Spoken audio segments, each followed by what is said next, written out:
Hello students, I am Dr. Hina and I will teach you Skill Enhancement Course 1 Physics, that is Electrical Circuits and Network syllabus. What you are seeing on your screen is your syllabus.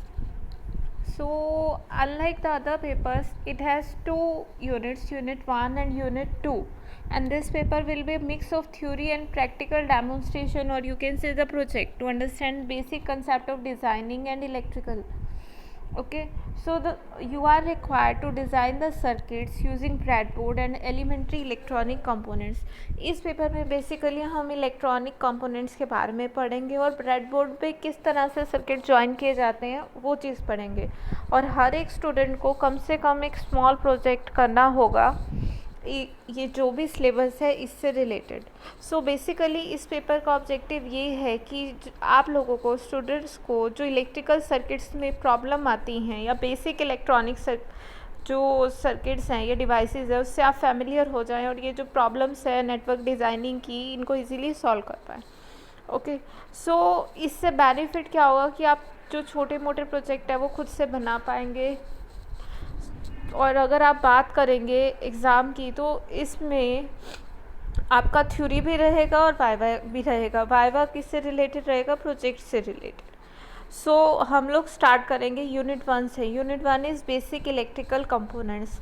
सो आप सभी को इसमें से, इस paper में से एक project बनाना होगा and project will be carry half marks. Okay, so एक स्मॉल प्रोजेक्ट बनाना होगा और आपको सीखना होगा कि ब्रेडबोर्ड पे किस तरह सर्किट ज्वाइन करते हैं या ये जो छोटे छोटे प्रोजेक्ट है किस तरह बनते हैं, क्या क्या प्रैक्टिकल प्रॉब्लम आ सकती है बेसिक सर्किट्स में या इलेक्ट्रॉनिक कंपोनेंट्स में. सो यूनिट 1 अगर हम देखें तो this is basic electrical components, जिसके बारे में हम आपको बताएंगे. Next is electrical protection and electrical wiring. ये जो वायरिंग होती है और किस तरह से प्रोटेक्शन यूज़ होते हैं, रिलेज क्या है, कैसे कनेक्शन होने चाहिए, मोटर कनेक्ट करते हैं तो कैसी होनी चाहिए, ये सब पढ़ोगे. सेकेंड यूनिट में आप इलेक्ट्रॉनिक एनर्जी सोर्सेज और मेजरमेंट के बारे में पढ़ोगे और लास्ट में आप डिजिटल सर्किट्स के बारे में पढ़ेंगे जो कि इलेक्ट्रॉनिक्स का बेसिक पार्ट है. इसके लिए 2 रेफरेंस बुक है. First is a text book in electronic technology by BL Thereja and second is by AK Thereja. Okay, so I hope this is clear कि ये पेपर दूसरों से किस तरह से थोड़ा सा अलग है. सो एक्सटर्नल में जो होगा मेजर टेस्ट उसके 50 मार्क्स का होगा ये एग्ज़ाम आपका. ठीक है, so let's start with your unit 1. Let me do that. So this is your unit 1, basic electrical components. So electronic components. An electric component is a very basic discrete device in an electronic system which is used to affect electrons or their associated fields. So electronic component क्या है? Basically एक device है जो कि electrons को attract करने के लिए या उसके फील्ड्स में अफेक्ट करने के लिए, उसकी मूवमेंट के लिए यूज़ किया जाता है.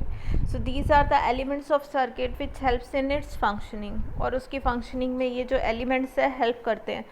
इलेक्ट्रॉनिक कंपोनेंट अगर आप सिंपली समझना चाहें, रजिस्टर, कैपेसिटर, जो इलेक्ट्रॉन के फ्लो को या उस पर जो किसी तरह फील्ड लगा के कुछ ना कुछ उसको अफेक्ट करता है और उस चीज़ को कंट्रोल करता है ताकि कोई भी जो सर्किट है प्रॉपर फंक्शन कर पाए. Electronic components have a number of electrical terminal. These terminal connect to other electronic components to create a electronic circuit. So एक इलेक्ट्रॉनिक सर्किट में बहुत सारे कंपोनेंट्स होंगे और कौन कौन से हम कंपोनेंट्स लगाएंगे that will depend on this particular function कि आप एम्पलीफायर यूज़ कर रहे हैं या क्या चीज़ यूज़ कर रहे हैं. सो बेसिक इलेक्ट्रॉनिक कंपोनेंट्स की अगर हम बात करें, these are capacitor, resistors, diode and transistor. Power sources की बात करें तो signal generator and DC supplies. और एनालिसिस इंस्ट्रूमेंट की बात करें, ये भी इलेक्ट्रॉनिक कंपोनेंट्स का पार्ट है, that is oscillator, CRO and multimeters. Okay, so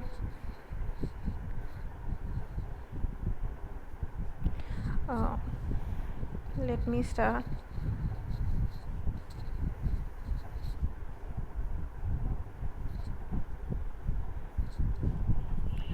So see here, these are the various electronic components. इनके साइज शो करने के लिए ऊपर स्केल शो किया गया है. सो आप देख सकते हैं बेसिकली इनका डिफरेंट साइज़ होता है. ये आपके सामने कैपेसिटर है, ये भी कैपेसिटर की टाइप है. सो यहाँ आप देख सकते हैं ये ऊपर कैपेसिटर्स हैं. These are LEDs.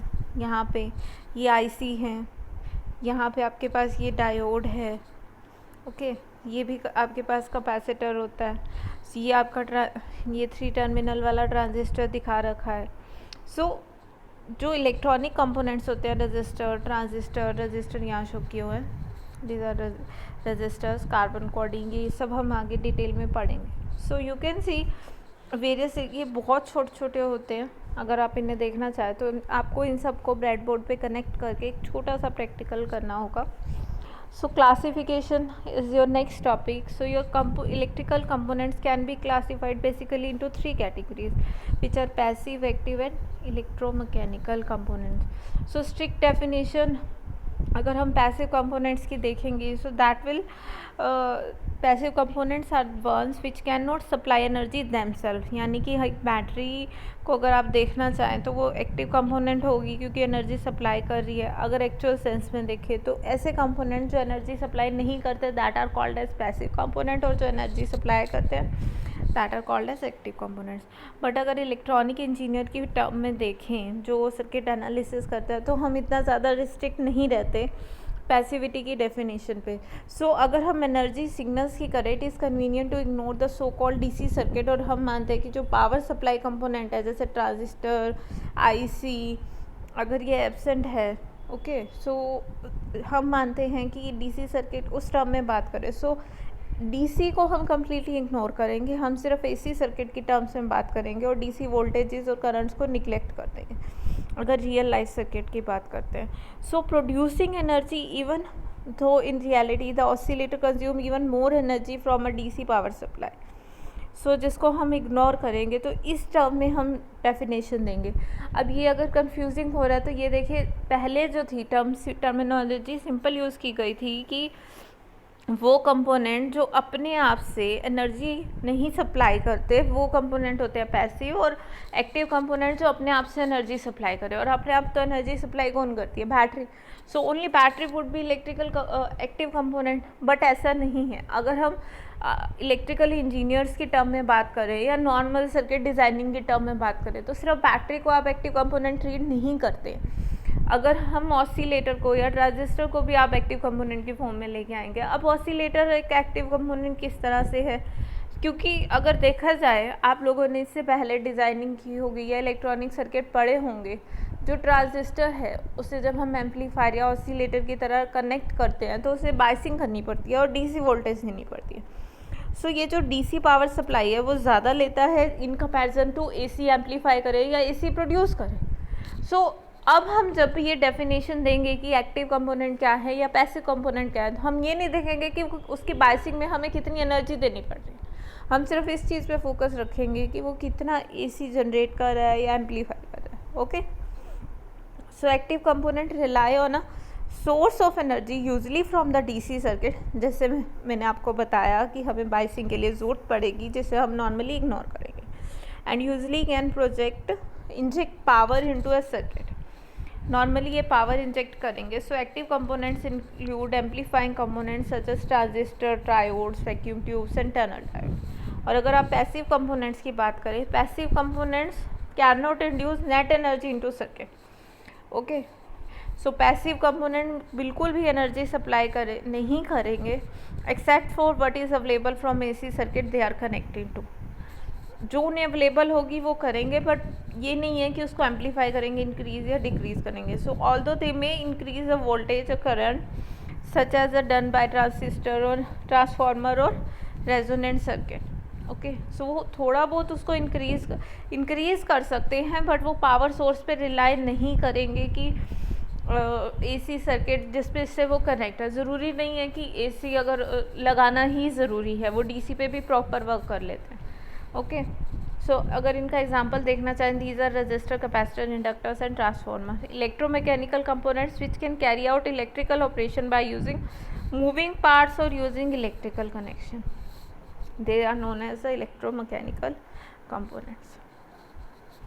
So the first thing, या कोई भी बेसिक इलेक्ट्रॉनिक कंपोनेंट हम शुरू करना चाहते हैं, that are resistor. So the very first component that you should know about is a resistor, electronic circuit के बारे में। It is very easy to assume that a resistor, as the name suggests, resistor है तो resist करेगा electricity को जो कि उसमें से फ्लो करती है. So you will be corrected in that assumption too. Resistor नाम ही बता रहा है रेजिस्ट कर रहा है, so you are correct. It is resisting the electricity. So any situation which demands a flow of current which should be controlled, कि आपके पास कंट्रोल करंट फ्लो करना चाहिए तो हमारे पास रजिस्टर होना चाहिए. क्या मतलब है इस चीज़ का, देखें यहाँ पे हमारे पास दो सिनेरियो है. सो हम ये मानेंगे कि हमें एक एलईडी को ऑन करना है, मतलब आप पावर सप्लाई दे रहे हैं और उससे हमें एक एलईडी ऑन करनी है. सो उस केस में ये तो एक छोटा सा एग्जांपल है, एलईडी की जगह बल्ब भी ले सकते हो या कुछ भी ले सकते हो, कि कोई भी आपको एक डिवाइस ऑन करना है. So you need a resistor or not. So scenario 1 without resistor. So you have a power supply on one side. Okay, एक तरफ पावर सप्लाई है, आप दूसरी तरफ एलईडी को लगा देते हैं. जितनी सारी की सारी इलेक्ट्रिसिटी अपने पूरे फोर्स से उस एलईडी को या बल्ब को हिट करेगी. हो सकता है कि वो उसकी पावर से ज़्यादा हो जाए और वो उसको बर्न भी कर दे. Quite fair possibility. So second thing ये हो सकता है कि वो पूरी की पूरी तरह बर्न हो जाए. हो सकता है कि वो उसकी रेंज में हो और उसको जला दे, बट हो सकता है कि वो बहुत ज़्यादा पावर है. सो विद रजिस्टर क्या होगा कि आपके पास एक तरफ पावर सप्लाई है, आपने बीच में रजिस्टर लगा दिया. Suppose this is power supply, battery है, हमने रजिस्टर लगाया and then we have connected an LED. अब इस केस में क्या होगा, let me draw it again. First case में आपके पास पावर सप्लाई थी, you have connected direct an LED to it. Second case में पावर सप्लाई है, रजिस्टर है, then there is an LED. So resistor लगाया. अब क्या है कि करंट डायरेक्ट फ्लो नहीं कर रहा है, यहाँ से किसके थ्रू फ्लो कर रहा है, रजिस्टर के थ्रू. और हम कंट्रोल कर सकते हैं कि कितना करंट एलईडी में जाएगा या बल्ब को कितना चाहिए उतना ही करंट देंगे. सो एलईडी बंद नहीं होगी. सो हमारे डिवाइस जो है सेफ रहेंगे. सो this is a basic purpose कि हम रजिस्टर का यूज़ क्यों करते हैं, क्योंकि हर एक डिवाइस की अपनी अलग ऑपरेटिंग वोल्टेज होती है.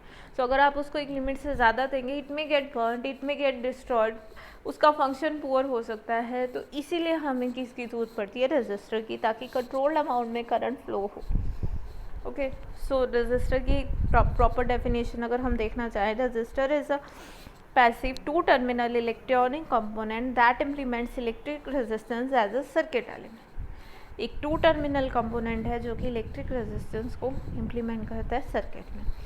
सो इलेक्ट्रॉनिक सर्किट में रजिस्टर का यूज़ कर सकते हैं हम करंट फ्लो के लिए. सिग्नल डिवाइसेस, वोल्टेज डिवाइडर में, बाइसेक्टिव अरेंजमेंट्स में, ट्रांसमिशन लाइन में बहुत जगह यूज़ होते हैं. सो हाई पावर रजिस्टर बहुत ज़्यादा इलेक्ट्रिकल पावर को डिसिपेट कर सकते हैं एज ए हीट, और मोटर कंट्रोल में यूज़ करते हैं, पावर डिसिपेशन जनरेटर में यूज़ करते हैं. लोड फिक्स रजिस्टर का जो रेजिस्टेंस है बहुत टेम्परेचर के साथ बहुत कम होता है, बट हमारे पास वेरिएबल रेजिस्टर भी होते हैं, जैसे कि वॉल्यूम कंट्रोल का बटन अगर आप देखें, या फिर वोल्ट लैम्प डिमर आपने घर में देखे होंगे.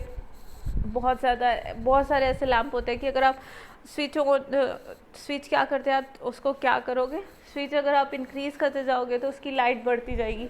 इसका लाइट का एग्जांपल आपने ना भी देखा हो, आप सबके घर में फ़ैन है, फ़ैन में वेरिएबल रेजिस्टेंस ही तो है. आप कम पॉइंट पे करते हो रेजिस्टेंस ज़्यादा, जैसे जैसे उसका नोब घुमाते जाओगे रेजिस्टेंस बढ़ता जाता है और रेजिस्टेंस कम होता जाता है और करंट ज़्यादा जाता है फ़ैन में और फ़ैन तेज़ से घूमता है. वैसे ही आजकल गर्मी ज़्यादा है, so you need it to move it fast. So हम उसको फुल पे ही रखते हैं. ओके, सो ये एक छोटा सा एग्जांपल है वेरिएबल रजिस्टर का in your daily life. Resistor are the common elements of electrical networks और electronic circuits and are ubiquitous in electronic equipment. Practical resistor as discrete component can be composed of various compounds or form.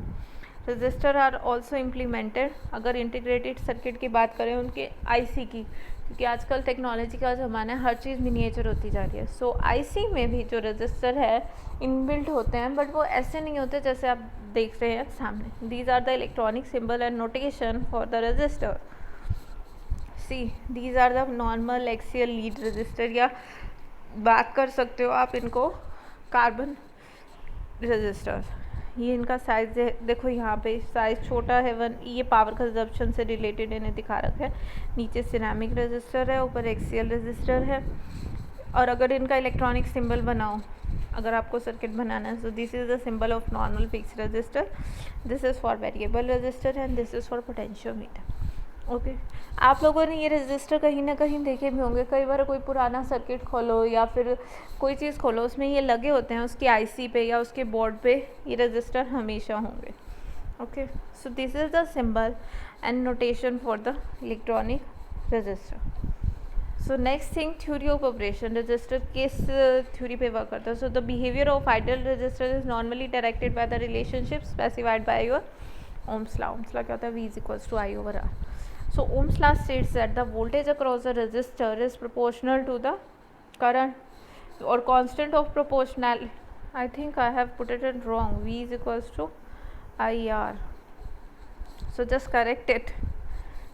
ये by mistake type हो गया. I upon R. This is V is equals to IR. I is equals to V over R. Voltage is directly proportional to current and constant of proportionality is your resistance. So I am again writing this. ये सही नहीं है. V is equals to IR.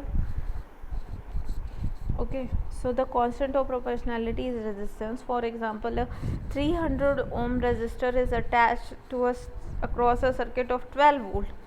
So current कितना होगा? 12 divided by 300 ohm, that is 0.04 amperes flowing through that resistor. Practical register की अगर हम बात करें तो खाली रेजिस्टेंस के अलावा उनमें कुछ इंडक्टेंस या कैपेसिटेंस भी होती है जो एक्चुअली इस रिलेशनशिप को V इक्वल्स टू IR को इफेक्ट करती है. Okay, so please make it clear in your notes also. I will do that also. V equals to I to R. So ये जो ओम सिंबल है या SI यूनिट है, इसका इलेक्ट्रॉनिक सिस्टम का इसका नाम दिया गया था आफ्टर जॉर्ज साइमन ओम. और ओम का सिंबल होता है रेजिस्टेंस का जो यूनिट है, SI यूनिट. इस तरह से लिखते हैं. ये बहुत बेसिक चीज़ है. आई थिंक आप सब ने पहले ना कहीं पढ़ी है. So I am not digging it to detail. ये simple series and parallel resistor. Series में टोटल रेजिस्टेंस क्या होता है? सबका इंडिविजुअल सम एक एंड दूसरे एंड से कनेक्ट होगा. और पैरेलल कॉम्बिनेशन आपको यहाँ नीचे शो किया गया. This is a parallel combination of register. Equivalent resistance क्या होगा? Inverse of this R1 over R1 और दिस. ओके, सो अगर एक 10 ओम रजिस्टर को पैरेलल में कनेक्ट करते हैं 5 ओम रजिस्टर से, तो टोटल रेजिस्टेंस इज क्या होगा? 2.727 ओम. और अगर it is connected in series तो दोनों का सम क्या होगा? 10 और 5 वाले का 15. ओके, सो पावर डिसिपेशन की अगर हम बात करते हैं, at any instant power consumed by resistor is given as the P is equals to I square R or IV or V square over R. Basic power का formula है. V is the voltage across the resistor. I amplifier है, current throwing it. Ohm's law की अगर हम बात करें, so this is also Ohm's law को ये फॉर्म दूसरी वेरीफाई कर सकते हैं क्योंकि V is equals to IR होता है. सो और पावर होती है वोल्टेज इंटू करंट. सो अगर आप IR रखोगे तो I स्क्वायर ओवर R हो जाएगा. V की फॉर्म में करोगे तो V स्क्वायर ओवर R हो जाएगा. सो this is not a big deal. So resistor को नॉर्मली हम बात करें तो रेट करते हैं उनके मैक्सिमम पावर डिसिपेशन के law. Discrete resistor in solid state electronic system are typically rated as 1/10, 1/8 और 1/4 watt. ये much less than a watt of electric power absorb करते हो. थोड़ी ही अटेंशन इन्हें रिक्वायर्ड होती है अगर हम पावर रेटिंग की बात करते हैं. आपके पास रजिस्टर शो किया हुआ है. ये एक रजिस्टर जो है पावर डिसिपेट करने के लिए यूज़ होता है पावर सप्लाई में, क्योंकि बहुत हाई पावर आएगी तो आपके कंपोनेंट्स को डैमेज कर सकती है. पावर कन्वर्जन सर्किट में, पावर एम्पलीफायर में, तो उनको पावर रजिस्टर कहते हैं. और इसकी हम रजिस्टर को पावर रेटिंग के साथ अगर यूज़ करते हैं तो 1 वाट या उससे ज़्यादा होनी चाहिए. Power resistor are physically larger and may not use the preferred value colour coding. ठीक है, सो ज़रूरी नहीं है वो पावर रजिस्टर कलर कोडिंग वाले होंगे, इनको दूसरी तरह डिज़ाइन करते हैं. So if average power dissipated by resistor is more than its power rating, damage to the resistor may occur permanently altering its resistance. तो ये प्रॉब्लम एसोसिएटेड होती है. कई बार ज़्यादा पावर वो डिसिपेट कर रहा है जितनी उसे लेनी चाहिए उससे ज़्यादा. So that means there is a problem in the resistor. So resistor को चेक करना. और प्रॉब्लम किस वजह से आ सकती है? टेम्परेचर कॉफिशिएंट की वजह से. जब रजिस्टर गर्म होता है तो टेम्परेचर इंक्रीज करता है और इफेक्टिव रेजिस्टेंस चेंज हो जाता है। ये चीज़ हम नेक्स्ट टॉपिक में करेंगे कि these are the problems in resistor की क्या क्या प्रॉब्लम आ सकती है।